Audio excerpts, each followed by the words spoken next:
We've been working our way along the Eightfold Path, and I can't really quite get off loving kindness yet. So, we started out with right view and moved along to right intention. Right view is around right understanding and the understanding that the Buddha took the path of the middle way and avoiding extremes, and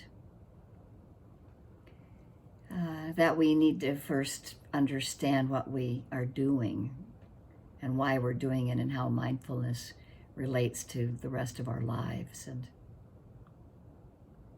we moved along into skillful thinking or right intention.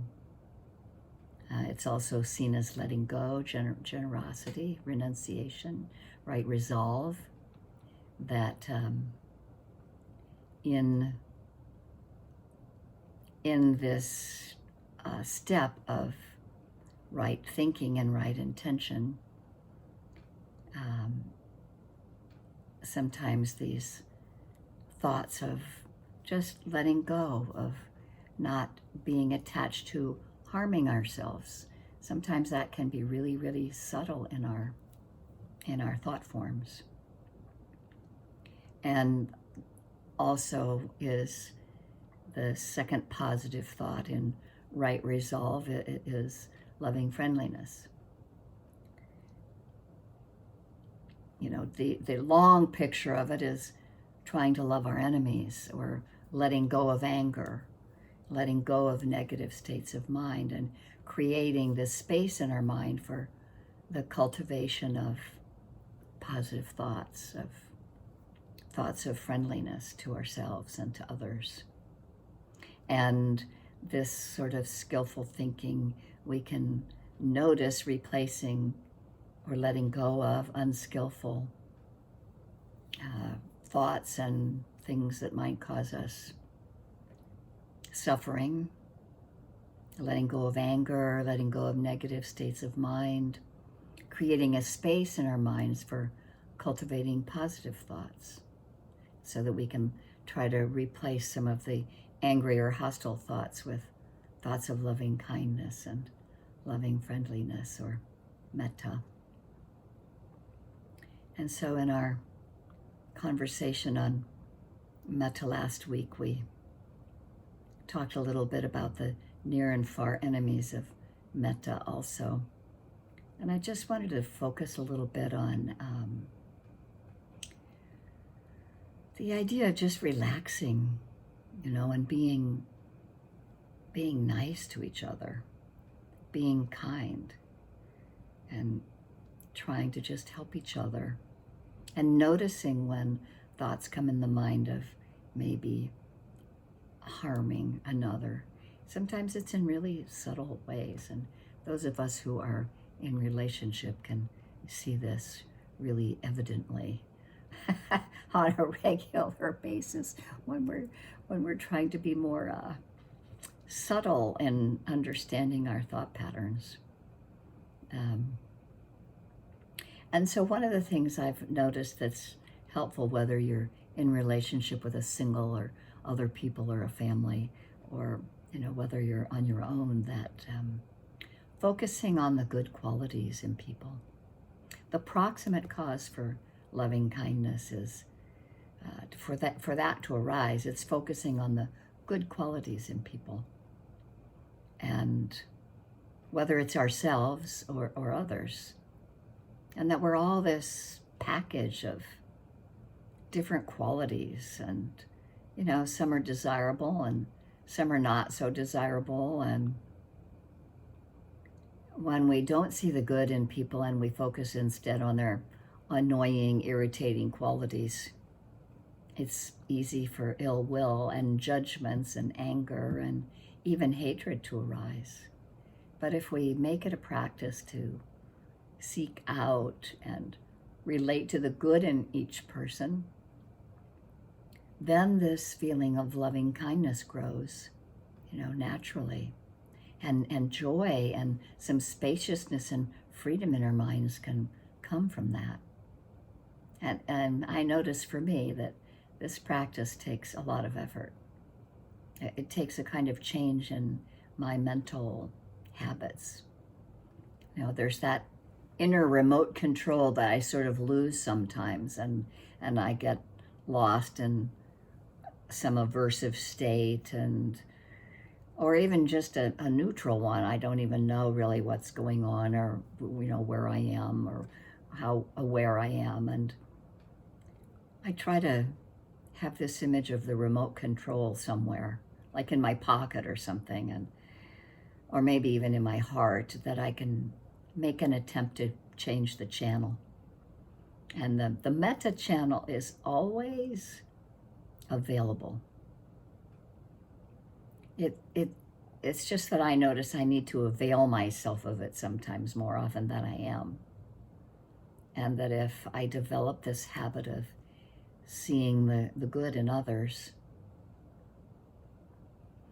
and even though I know that there's this complexity of the whole person, and but I can begin to respond more generous and in more loving ways. And there's this great gift that comes when we see the good in others, and it's that feeling of gratitude for the good that people have done for us. I notice. The Buddha called gratitude one of the most beautiful and rare qualities in the world. And we can so easily take for granted or forget the kindness that other people show us and the help that they've offered. And when we feel gratitude, whether to a particular people or to life itself, the metta flows forth naturally.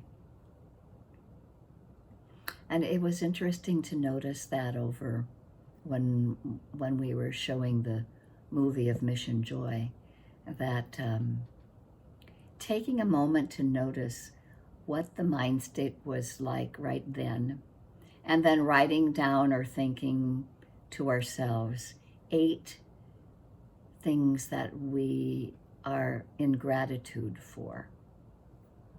And after noticing those 8 things, then on a scale of 1 to 10 again, how did the heart and mind feel after noticing those 8 things that we felt gratitude for? And also the joy that arises from the understanding that not just the gratitude, but the generosity that comes and goes in that recognizing of gratitude. There's an interesting connection between mindfulness and metta, that the silence of meditation, sometimes we think of people we haven't thought of in years, and often with a tenderness that might not have been there in the original encounter, even when we're having metta for others.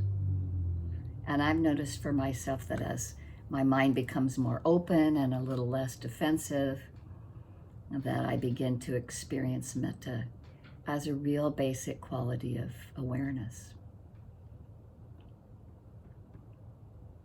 You've heard me talk about Deepa Ma before, and in the book about Deepa Ma, that person asked whether they should be practicing mindfulness or loving kindness. And her answer was, from my experience, there's no difference. When you're fully loving, aren't you also mindful? And when you're fully mindful, is this not the essence of love? So for Deepa Ma, love and awareness were one, which is a very softening quality, rather than the drive of having insight. Mindfulness be separate.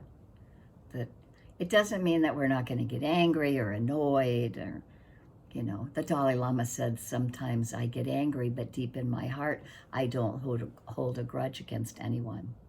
And that was so evident when we see him and his action in the world. And if we focus on the good in ourselves and in others, and feeling gratitude for the good that others have done for us, then we can more easily open up a place for forgiveness without holding on to grudges and hurts.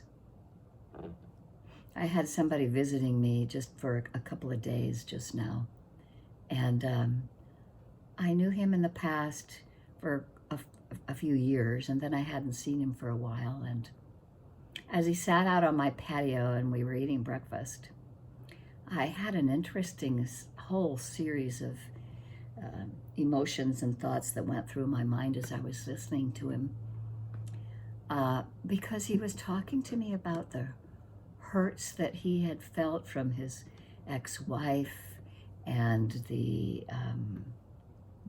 pain that he had felt from his family of origin, and my thinking process of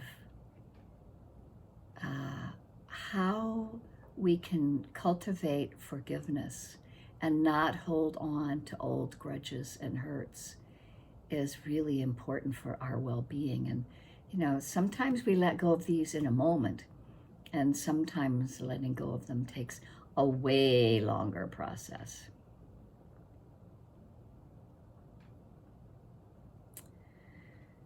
So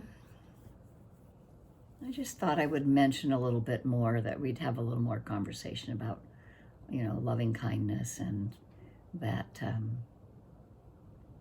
the willingness to train our hearts, whether it's in metta or whether it's in anything else, requires a lot of patience. And the Buddha called patience the highest devotion. The recollection of the attitude of metta in all the aspects of our lives gradually transforms how we are in the world, with ourselves and with others. And seeing this and embracing this can bring great joy, I think, to the heart and to our practice. So I think I'll just let that reflection settle for a moment or two, and we can have some conversation about it.